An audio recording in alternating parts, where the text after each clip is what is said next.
WisconsinEye's Campaign 2024 programming is sponsored by Wisconsin Counties Association, Nicolet National Bank,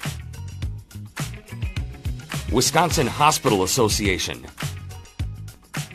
Operating Engineers Local 139, the Wisconsin Realtors Association,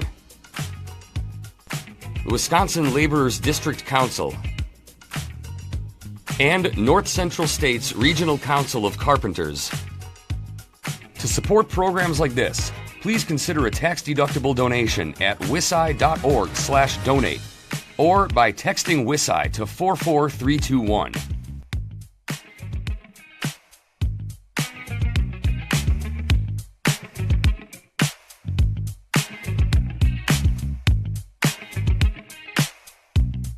Joe Sheehan from Sheboygan is the Democratic candidate for the 26th Assembly District. The election is November 5th. Joe Sheehan, welcome to WisconsinEye. Thank you very much. Well, thanks for coming to participate in our candidate interviews. What is your campaign's key message and why are you running? Well, first of all, thank you for inviting me. But stuff like this is part of the solution, is getting to talk to people and listen to what they have to say. For us, Sheboygan was split up into three for over a decade, meaning the Democrats never really had a chance. Well, the city of Sheboygan is whole now. That's one of our themes, together again. And that's what we are. But that's only half of it. The other half is they're knocking on doors, knocking over 2,000. Comments, get along. So if, or hopefully when I'm elected, we'll have that discussion. We'll say it's one voice of Sheboygan, and secondly, what does Sheboygan really want? Talking to people to take that down to Madison. No more bipartisan tap in, tap out.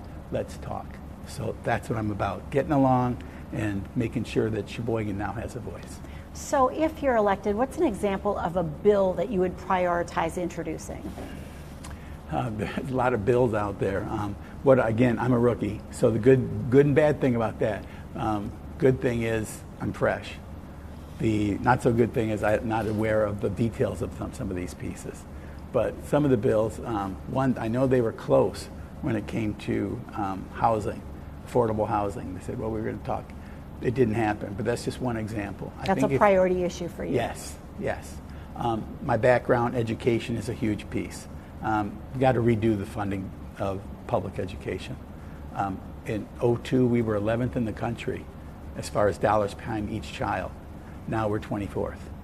I believe if you tell that to Wisconsinites, who have pride in their schools, and they should, they'd say, no, well, yeah. So how do we fix that?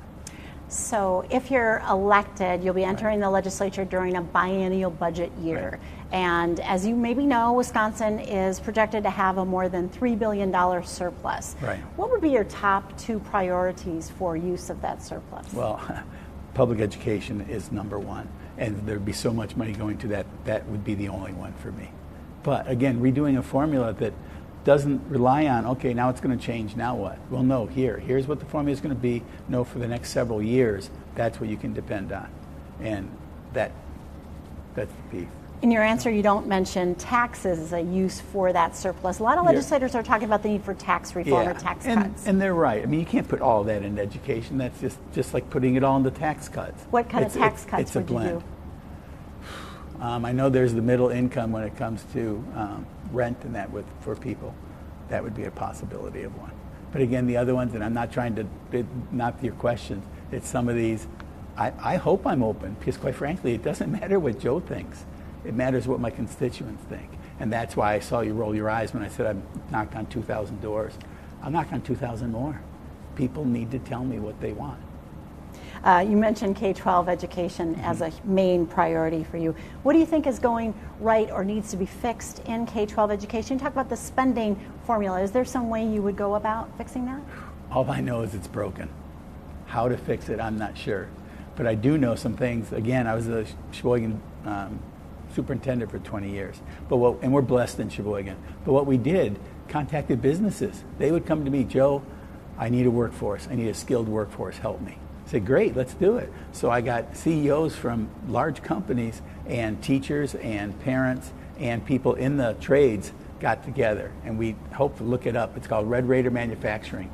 We have our high school students graduating as certified welders. as CNC operators because we've listened to what our employers want. That we need to do more of. Sheboygan is unique, but it's not that unique. If we go around the state, I bet there's a lot of partnerships. Because businesses, if the kids lead with skills, they're a better employee. So it's not just, oh, you protect for the kids. Yeah, but it's also making sure our businesses stay strong. They need that skilled labor, and it's a perfect blend. And if they're asked in the right way, they'll invest. It's not just money from the state. So I'm very optimistic about that. What does the future of Wisconsin's higher education system look like? 2-year, 4-year colleges, Right. Technical colleges? What should the legislature be focusing on? Again, I'm biased. All three of them. First of all, UW, Madison, and Wisconsin, they bring in money with research money and, quite frankly, just prestige. That's an important piece to continue to fund. And also there's money out there outside the allocation from the state to do that.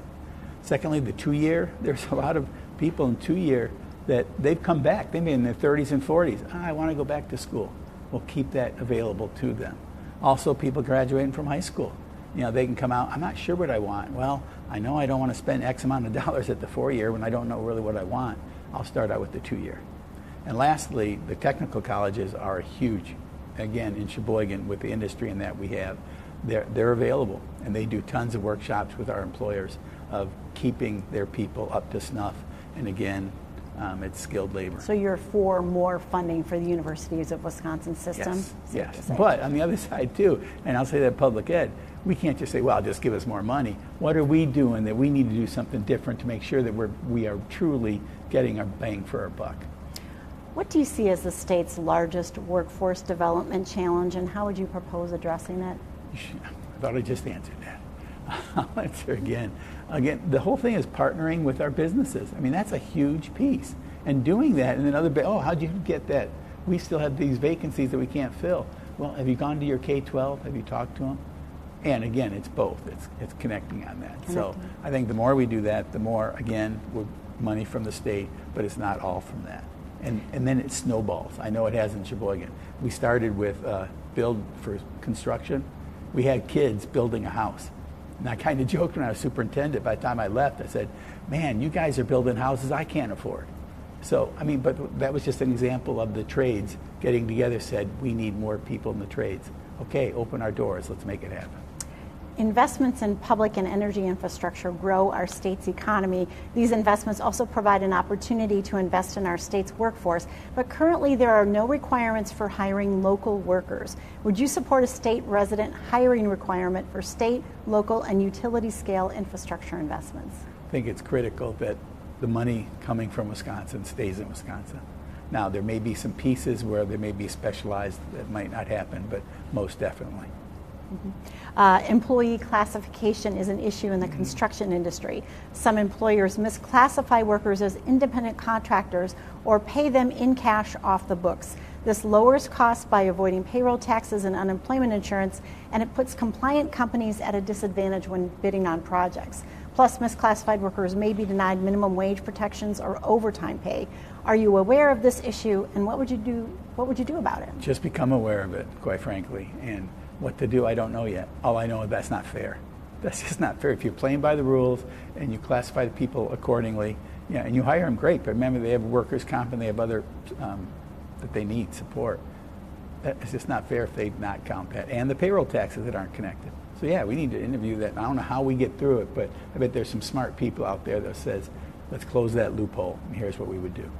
Affordable rental housing is an issue in Wisconsin. Some have proposed government-imposed rent control to maintain affordability, while others argue keeping rent artificially low will decrease rental supply, resulting in increased prices. What is your sense of housing as an issue, and which best addresses rental housing affordability? Is it rent control or building more rentals? Yeah, probably a little bit of both. We, again, in Sheboygan, I'm a homer, you can tell. I'm so proud of Sheboygan. But we have businesses that have come together and given over $1 million each to neighborhoods building homes. And they're building homes and they're hiring people saying, we have a home for you. Because they've realized housing is a huge issue. Now, the more difficult part is affordable housing. And that's that, $1,000 to $1,200, $1,500 a month. that gets really tough. Because the hard thing is, and the realtors, they're just honest. They're saying, I understand the margin. I make more money selling a more expensive home. So there's going to need to be some type of government involvement to help and assist in people either building or renovating lower income. I don't mean lower income, but lower than $2,000, $3,000 a month. Sure. Yes, thank you. Medical systems are facing numerous headwinds in the form of inflation, workforce development, and issues around Medicare and Medicaid reimbursement, resulting in fewer services and even the closure of a hospital system in western Wisconsin. What would you do to preserve access to care and prevent future closures? Well, two parts. Expand Medicare and Medicaid. Why we have not done that? It gets on the borderline of mismanagement of dollars with the huge dollars that we're not accepting. The second one is my understanding that the Joint Finance Committee is sitting tight on some emergency money to help western Wisconsin and the health care. That needs to be released, but then there needs to be a discussion.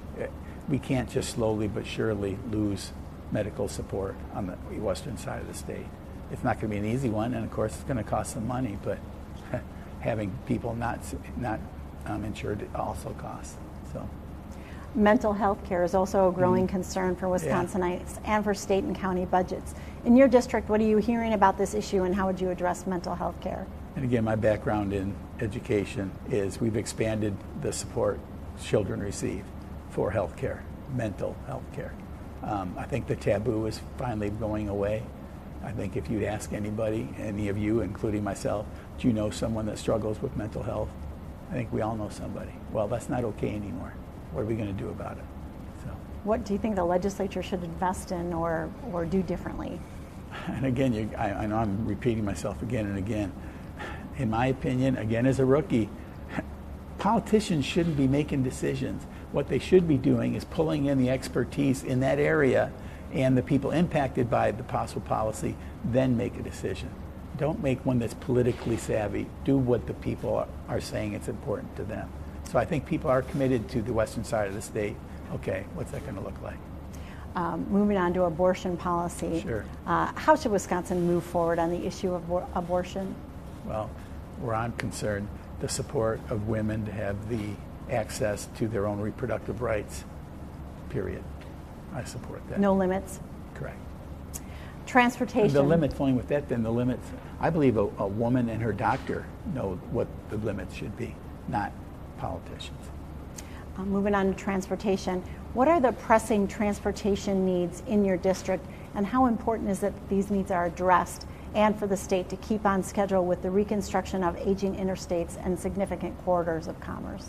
They've done pretty well in Sheboygan. I give them credit as far as our mix of the infrastructure. Half jokingly, what we need for transportation, more bus drivers. Sheboygan needs bus drivers. I know everybody does, but public transportation? Yeah, it needs to expand. We have some, but it's still, people drive by. Look, there's only 4 people on that bus. Well, during heavy times, 30 people are on that bus. So the mentality that you can use public transportation. When I was superintendent, we worked with the city, and our kids could ride on the city buses for free. Boy, did that free parent said thank you and said, okay, I'll get you and drive you. So all I'm saying, there's ways to do it. Again, I repeat myself, who's involved, who has some expertise, bring them together and come up with a solution. PFAS and other water contaminants are a concern for a growing number of Wisconsinites. Do you see this as an important issue, and how do you propose addressing it? Yes, it is an issue. We're blessed in Sheboygan. Lake Michigan's right there, one of the most incredible pieces of water in the world. We got to protect that and make sure we do. How, I'm not sure yet. But again, how could we not but respect what the Lake Michigan offers and gives us? We're on to the last 2 questions. How would you describe the leading differences between you and your opponent? Where I'm coming from, again, 20 years of being superintendent, that's a CEO of an organization of over 100 or 1,300 people. That's a lot. A lot of it was getting along. A lot of it was common ground. A lot of it was bringing people in for decisions. That is something I look at anybody, I would challenge. That's what I do. Anybody do it at that level, please. It's a mindset that I have, and the mindset is ask people and they'll give you some good answers. get them involved. There's common ground. Think of the common ground instead of the things that separate us. Final question. If you're elected and you have a magic wand you can use in the state capitol that would resolve an issue and bring people together, what would that issue be? Ding. Yeah. It's the whole idea to me, again, I know I'm a broken record. What are the common ground? Actually, people sit down and say, what's your top priorities? What's your top priorities? What are mine? You're not going to get everything. Nobody should. But what are your top priorities? Then the other ones are negotiable. That's the piece. Well, thank you, Joe Sheehan, the Democratic candidate from Sheboygan, running in the 26th Assembly District. The election is November 5th.